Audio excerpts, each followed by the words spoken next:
Donald Trump sits at his desk, looking out of the window. Barron walks in, unsure of what's about to happen. Donald Trump said, "Son, you're old enough to see the real world for what it is. Not just the world of golden elevators and private jets. People think you've had it easy because you're my son, but they don't know the struggles, the real battles.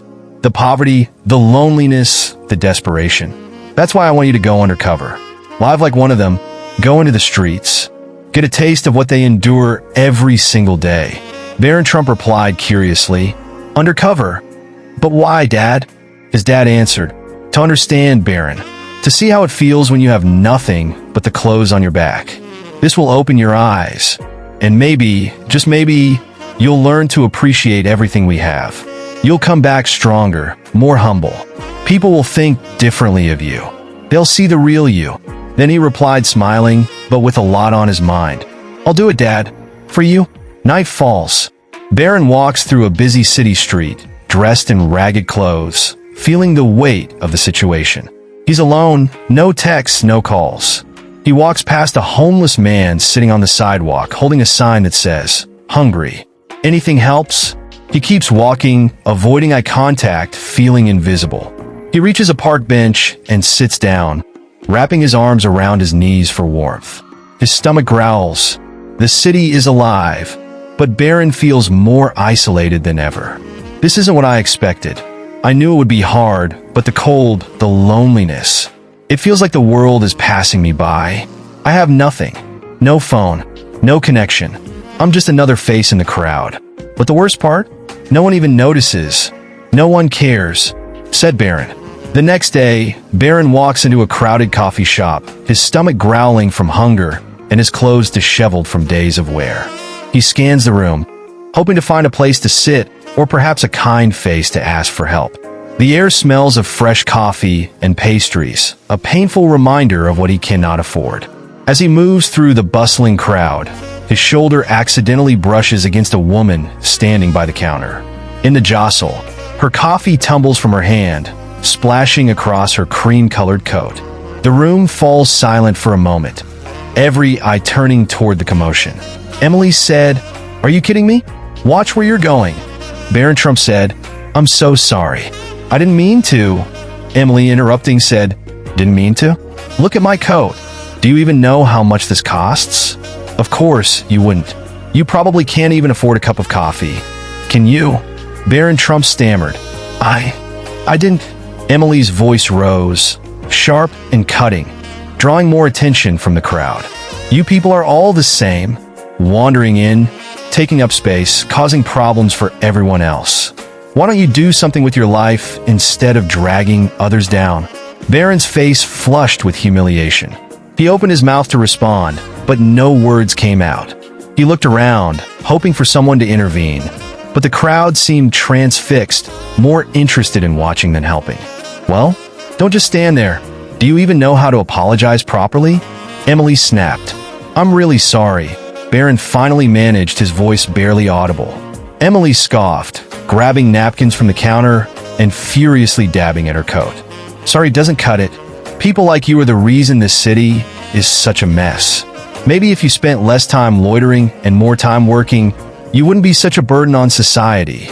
Her words stung like a slap, and Barron felt his chest tighten. The humiliation was overwhelming, but so was the frustration. She had no idea who he was, no idea what he had been through over the past few days.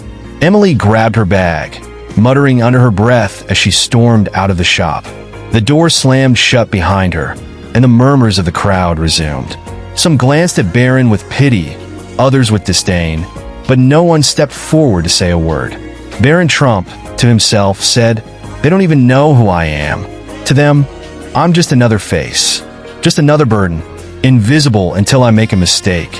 He turned to leave the shop, his appetite gone, the weight of the encounter pressing down on him. As he stepped outside into the cold, he felt an ache that went deeper than hunger or fatigue. It was the ache of being unseen, unheard, and judged without mercy. But deep down, a spark began to grow. This wasn't just about him anymore. He had felt the sting of judgment, and now he understood what it meant to truly walk in someone else's shoes. For the first time, Barron felt a sense of purpose rising within him, a determination to prove that everyone, no matter their circumstances, deserved compassion and dignity. Later that afternoon, Barron sits on a weathered public bench, staring at the ground. The city buzzes around him. Cars honk, conversations blur, and footsteps echo against the pavement.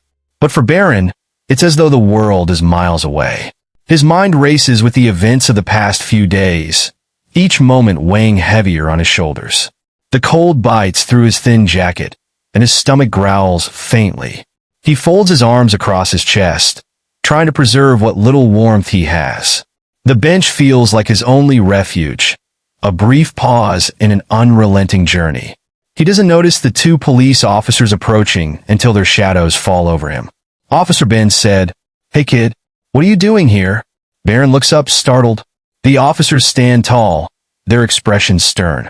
He opens his mouth to answer, but hesitates, unsure of what to say. Officer Ryan steps closer, his tone sharper. "You can't be loitering here, kid. This isn't a shelter. Move along." Barron stammers. I'm just sitting here. I didn't mean to." Officer Ryan cuts him off. "We've seen your type before, hanging around, waiting for handouts. You think this bench is your personal property? Find somewhere else to waste time."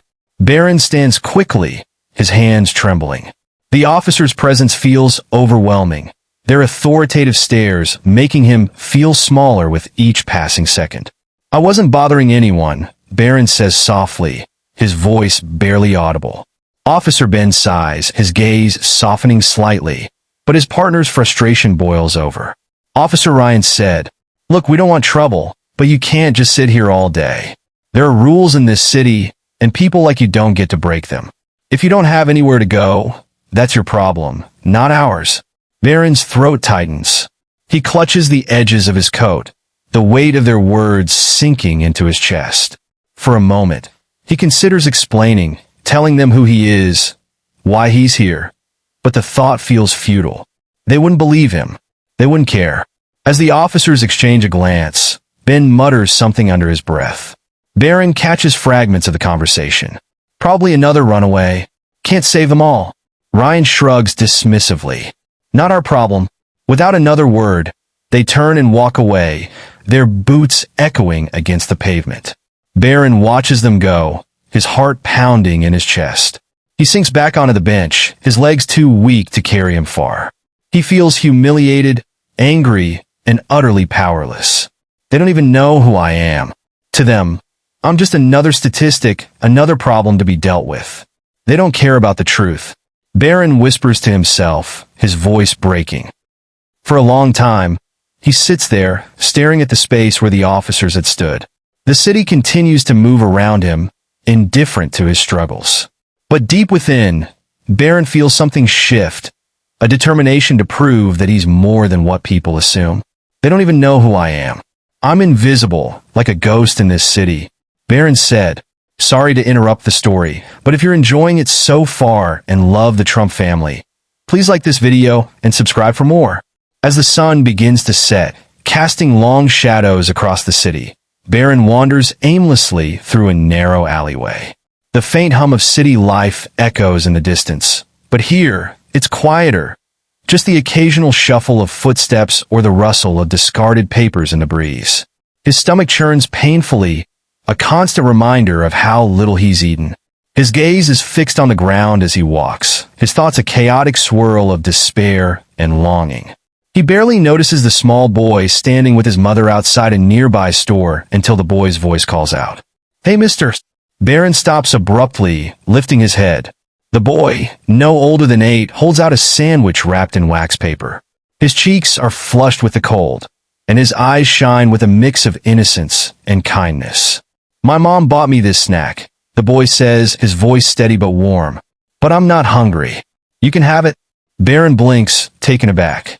For a moment, he doesn't know what to say. He looks from the boy to the sandwich and then to the boy's mother, who stands a few feet away, watching quietly. Her expression is tired but kind, her arms wrapped protectively around herself against the cold. Thanks, kid," Barron says finally, his voice rough. "But why me?" The boy smiles, a simple, genuine smile that catches Barron off guard. "Because you look like you need it," he says, smiling. "My mom says we should help people when they need it." Barron hesitates, his hands hovering uncertainly. The sandwich is a simple thing, white bread, probably some deli meat inside, but it feels like so much more. He hasn't been offered kindness in days. The weight of the boy's gesture is almost too much to bear. He finally reaches out, his fingers trembling as he takes the sandwich. "Thank you," he says, his voice barely above a whisper. The boy nods, his smile never fading, and then runs back to his mother.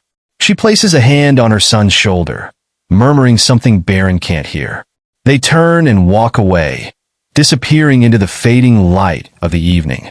Barron stands there for a moment, the sandwich in his hands, feeling a lump rise in his throat. He unwraps it slowly, the smell of bread and meat hitting him like a wave. As he takes his first bite, a flood of emotions washes over him. Gratitude, relief, and something else, something he hasn't felt in days. Hope. He chews slowly, savoring each bite, not just because he's hungry, but because the act itself feels like a lifeline. He glances down the alley, where the boy and his mother had gone, and feels an ache in his chest. "They didn't have to do that," he murmurs to himself. "They don't even know me." But they cared. For the first time in days, Barron feels a flicker of connection to the world around him. It's small and fragile, but it's there, a reminder that kindness still exists, even in the unlikeliest of places. He sits down on a nearby stoop, finishing the sandwich in silence, his thoughts racing. Maybe I'm not invisible after all, he thinks. Maybe there's still good out here, even when everything feels so dark. The alley grows colder as night falls, but Barron feels a strange warmth spreading through him. It's not just the food. It's the realization that someone saw him, acknowledged him, and cared enough to help.